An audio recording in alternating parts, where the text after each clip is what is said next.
Magandang hapon, ngayon po ay araw ng Huwebes, August 24, 2023. Update po muli sa lagay ng panahon.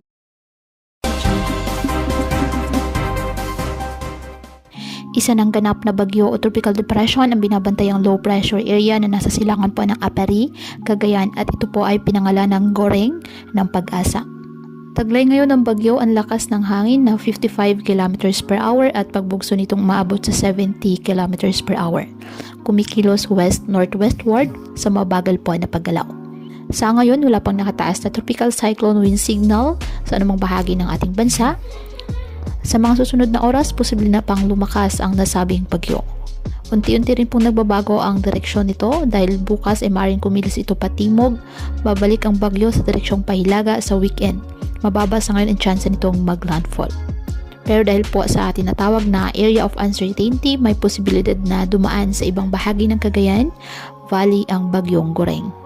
Samantala, patuloy namang magpapaulan sa Southern Luzon, Visayas at Mindanao ang hanging habagat, habang mga localized thunderstorms sa natitirang bahagi pa ng Luzon. Ngayong araw, may mga pag-ulan po sa Cagayan Valley at Cordillera Administrative Region dahil po sa trough ng bagyong Goreng.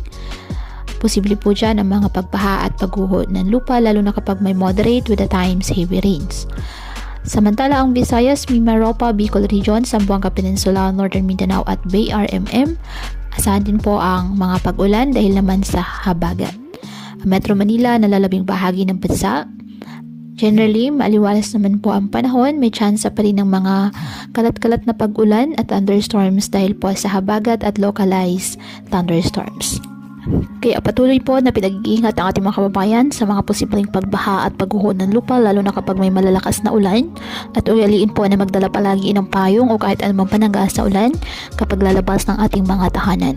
At yan po muna ang update sa lagay ng panahon ngayong araw. Muli patuloy po tayo na mag-ingat at palaging tandaan, God loves you.